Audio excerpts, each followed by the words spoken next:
Taarifa kwa umma, tukio la watu wawili kufariki dunia.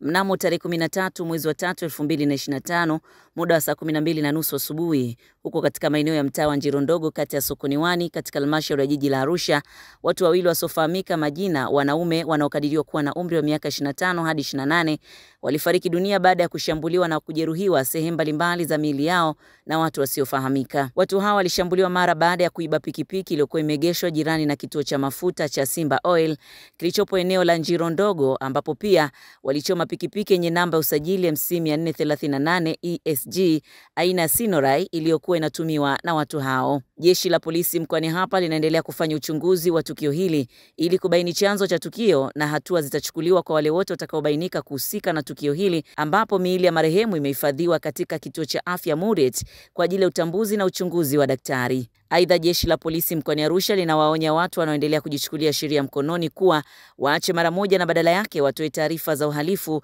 na wahalifu ili hatua stahiki ziweze kuchukuliwa kwa mujibu wa sheria. Hii ni Swahili Media, usisahau kulike, kusubscribe, kushare pamoja na kucomment. Jina langu naitwa Jamila Mohamed. Mimi naitwa Sumali Ntigili Onesmo. Ni mkazi wa mtaa huu wa kata ya Terati, mtaa wa Elangau, tukishirikiana na ubalozi wa Sokoni Wani.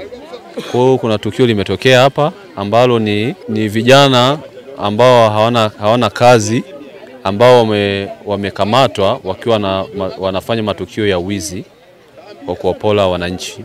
Mimi kwa kweli nilikuwa nimetoka kidogo, kwa nikapigiwa simu kwamba kuna wezi wamekamatwa maeneo yetu. Kwa hiyo ikabidi nije mara moja kuja kushuhudia tukio hili. Kweli nimekuta tukio hili limefanyika, na nashukuru Mungu kwa ile maaskari wamekuja kuwachukua watu wenyewe. Kwa makadirio ni kijana kama umri wa miaka 20, 24. Hapana, hatujafika kujua jina. Ila kwa tetesi wanasema kwamba ni mtu ambaye anaishi mmoja anaishi Ngusero na mwingine anaishi Sombetini. Huyu aliyepelekwa sasa hivi anavyosikia kwa mashuhuda wanavyotamka wanasema kwamba huyu anaishi Sombetini. Kiukweli amejeruhiwa kweli. Sehemu za kichwa, sehemu na pia amechoma moto, umeona. Kwa hiyo ameathirika kwa kiasi kikubwa. Tumekuta katika mazingira yake tumekuta ana mirungi, tumekuta ana bangi, ana sigara. Kwa hiyo ni kitendo ambacho kwa ukikadiria kwamba ni mtu ambaye alikuwa sio mtu mzuri. Kusema kweli wezi umeshamili. Tunajaribu kupambana nao kama uongozi wa mtaa, tunajaribu kupambana nao. Lakini kweli wizi umeshamili. Kabisa wizi umeshamili. Ninavyosadikika kwamba kuna saa 11 kweli kuna mwingine tena alikuja alipigwa kweli kama hivi alivyopigwa. Huyu alikuwa ni wa pili. Ile bullet manaki ni kujilinda, manaki kwamba mwizi na mwenye pia anajilinda, kwamba anafanya matukio yenye mwenye akiwa anajihami, umeona. Kwa hiyo ni mtu ambaye ni mzoefu, mpaka wewe kitendo cha kuvaa bullet manaki kwamba wewe ni mzoefu. Hiyo imetokana na uongozi tulivyofika kama viongozi. Kwa hiyo swala hilo unajua hatuwezi tukalisema tuliachilie, lazima mwizi kuuawa maeneo yako inakuwa sio jambo zuri. Wito wangu kwa vijana, kweli tufanye kazi. Tuache masuala ya wizi. Tuache wizi. Tufanye tu kazi. Kazi inalipa. Kazi yoyote ukifanya kazi kwa moyo mmoja, kazi inalipa. Kwa jina anaitwa Mama G. Ni mkazi wa eneo la Njiro Ndogo. Tatizo lililotokea hapa ni waizi walitoka hapa kuanzia saa 10 usiku. Ndio tatizo lilikuwa katika eneo hili. Kwa hiyo tuliposikia ukunga wa hiyo saa 10, waizi ndo wananchi walitoka nje, kwa sababu watu huku pia wana hasira ya kuibiwa mara kwa mara. Mimi mmoja wao juzi Alhamisi iliyopita nilivunjiwa mlango mchana saa 5. Baada ya kuvunja mlango wameiba kompyuta, wamemaliza, wakasachi makabati, wakachukua hela kama 190,000, wakamaliza, wakafungua kabati letu sala nguo, maana hiyo hela ilikuwa kwenye kabati la nguo za mtoto. Wakafungua kabati, wakapekua, wakatafuta, hawakuona kitu. Kwa hiyo wakawa wamechukua ile kompyuta na hela. TV walichomoa nyaya zote lakini hawakuweza kuichukua. Waliacha nafikiri baada ya kuona kompyuta. Kwa hiyo unapoona wananchi wa eneo hili wanavyokuwa na hasira, wanakuwa na hasira kwa sababu wanaibiwa kila siku, na mtu anaibiwa anarekebisha milango yake ananyamaza. Anaibiwa anarekebisha milango ananyamaza.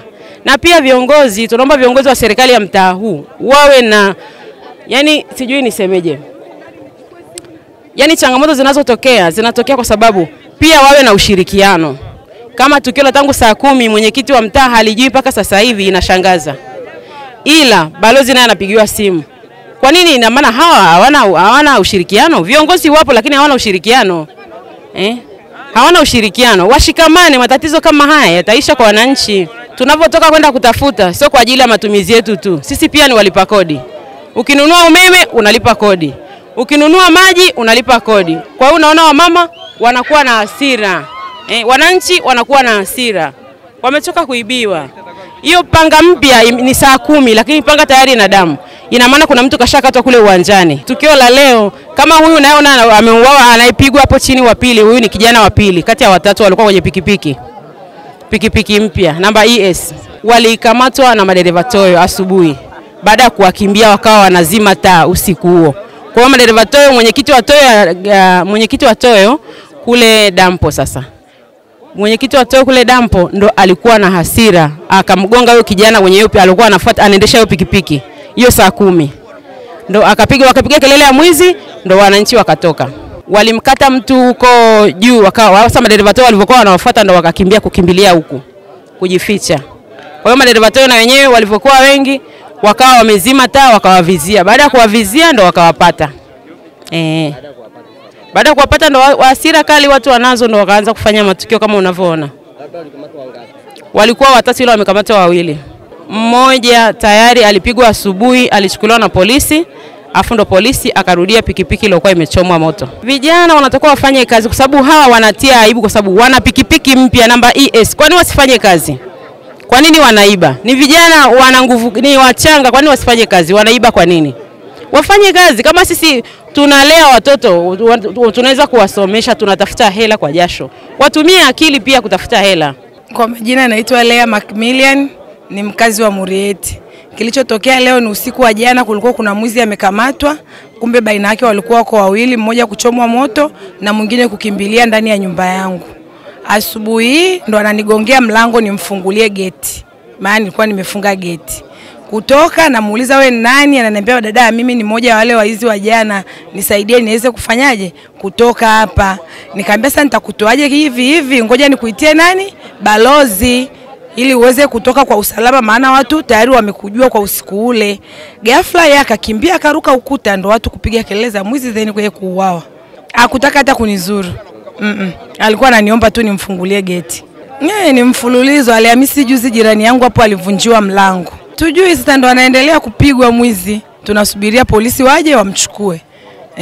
Aise na wasi wafanye kazi, waache kutumia madawa kulevya. Hamna hela rahisi, hela zote ni ngumu, wajitume tu.